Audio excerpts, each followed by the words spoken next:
Now ये बहुत interesting concept है। सी, तुम जब अकाउंट्स मेंटेन करते हो तो टेक्निकली तुम्हारे पास तीन ऑप्शन रहता है। एक रहता है कैश, एक रहता है एक्रूअल या मर्केंटाइल बेसिस बोलते हैं, एक होता है मिक्स्ड और हाइब्रिड।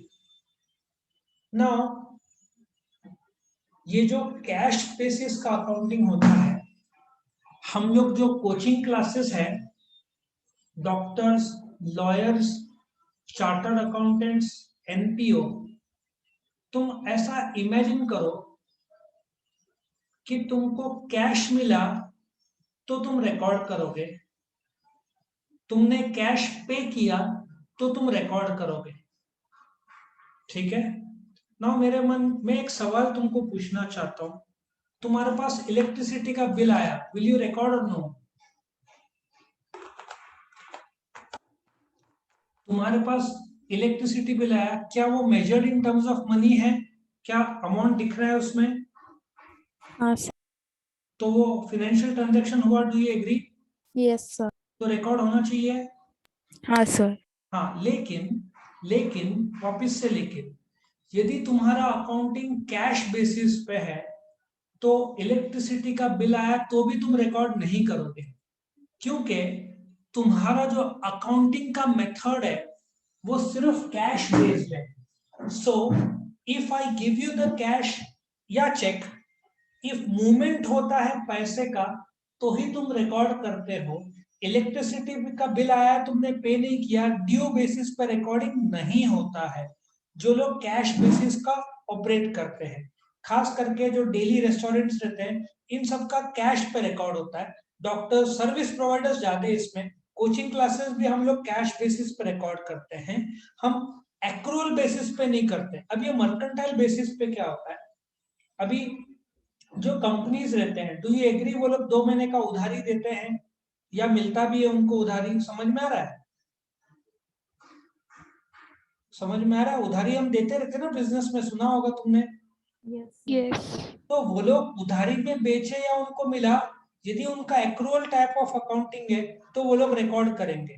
लेकिन कैश हम लोग को सपोजिटली, या तुम्हारे कॉलेज को कोई स्टूडेंट से पैसा आना है तो वो लोग कैश बेसिस पे रिकॉर्डिंग नहीं करेंगे। जब पैसा आएगा तो रिकॉर्ड करेंगे, पैसा गया तो रिकॉर्ड करेंगे, मिलना बाकी है, देना बाकी है तो उस समय रिकॉर्डिंग में नहीं आएगा। एक्रूअल बेसिस में इनकम हुआ है या नहीं हुआ है, बिल आ चुका है तो रिकॉर्ड होगा, भले ही पे नहीं किया हुआ। 1 महीना बीत गया, यदि कैश बेसिस पे है, आज 1 तारीख, आज की तारीख क्या है, 2 तारीख, मैंने पगार नहीं दिया सपोजिटली मेरे असिस्टेंट का, वैसे तो हम लोग 1 तारीख को ही प्रेफर करते हैं देना। सो 1 तारीख को मैंने नहीं दिया तो कैश बेसिस पे वो रिकॉर्ड होगा ही नहीं, बट एक्रूअल बेसिस पे रिकॉर्ड हो जाएगा कि देना बाकी है। फर्क समझ में आ रहा है दोनों अकाउंटिंग का? दोनों अकाउंटिंग का फर्क समझ में आ रहा है तुमको? Yes sir. तो कैश अकाउंटिंग वाले कैश बेसिस पे वो लोग फॉलो करते हैं जो लोग का कैश मूवमेंट्स पे ज्यादा चलता है धंधा, जिनका पेट्रोल पंप का लगभग उधारी नहीं रहता, उनका सब कैश पे डीलिंग होता है। वो लोग को पेट्रोल का भी एडवांस में पैसा देना पड़ता है। जैसे नासिक का भारत पेट्रोलियम है, वो भारत पेट्रोलियम का जो ओरिजिनल, वो तो डीलरशिप है ना, तो जो वो भारत पेट्रोलियम की कंपनी को पहले पैसा देगा, फिर पेट्रोल सप्लाई होगा, पंप में पेट्रोल आएगा, जो भी कस्टमर आएगा उससे कैश लेगा और पेट्रोल देगा। सो डू यू एग्री, सब कुछ कैश में हो रहा है पंप का? डू यू एग्री, सब कुछ कैश में हो रहा है? यस। तो वो लोग फॉलो करेंगे कैश सिस्टम ऑफ अकाउंटिंग। अच्छा, अभी जुलाई महीना आ गया, पगार तो 7 तारीख को होगा, लेकिन 1 महीने का पगार तो ड्यू हो गया, देना तो पड़ेगा ही, लेकिन वो रिकॉर्ड नहीं करेंगे क्योंकि वो लोग कैश सिस्टम फॉलो कर रहे हैं। मेरा भी कैश सिस्टम है तो मैं रिकॉर्ड नहीं करूंगा। 7 तारीख को जब मैं पे करूंगा तो रिकॉर्ड करूंगा। लेकिन यदि कंपनी मर्केंटाइल सिस्टम में, मैक्सिमम लोग, गिने चुने लोग ही कैश बेसिस करते हैं, बाकी सारे कंपनीज एक्रूअल और मर्केंटाइल बेसिस फॉलो करते हैं कि भाई 2 तारीख हो गया, देना बाकी, तो वो लोग रिकॉर्ड कर लेंगे कि भाई देना बाकी है, और 7 तारीख को पे किया तो एंट्री होगा वहां पे। सो कैश बेसिस में कैश आया और गया तो रिकॉर्ड होगा, उधारी वाला ट्रांजैक्शन रिकॉर्ड नहीं होगा, ड्यू बेसिस रिकॉर्ड नहीं होगा। एक्रूअल बेसिस में ट्रांजैक्शन उधारी में है, खरीदा बेचा आउटस्टैंडिंग ड्यू सब रिकॉर्ड होगा। मतलब तुमको जैसे ही लगा हुआ फाइनेंशियल ट्रांजैक्शन है, सब्जेक्ट मैटर ऑफ अकाउंटिंग है, इलेक्ट्रिसिटी बिल आया रिकॉर्ड करो, भले ही कैश पे नहीं किया हो। सो कैश बेसिस में मेरे पास इलेक्ट्रिसिटी बिल आया, मैं रिकॉर्ड नहीं करूंगा, मैंने पे किया तो रिकॉर्ड करूंगा, क्योंकि मेरा अकाउंटिंग कैश बेसिस में होता है। दोनों में फर्क समझा? एक होता है हाइब्रिड, तुम कुछ कैश में करते हो, कुछ उधारी में भी करते हो, लेकिन इंडिया का लॉ मना करता है, ये अलाउड नहीं करता।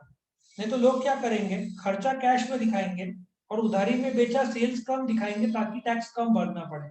तो ऐसा लोग चालबाजी करते हैं, इसलिए इंडिया में मिक्स्ड या हाइब्रिड बेसिस अलाउड नहीं है। तुमको या तो कैश या तो मर्केंटाइल, हाँ तुम चेंज कर सकते हो, लेकिन तुमको रीजन देना पड़ेगा तुम क्यों चेंज कर रहे हो।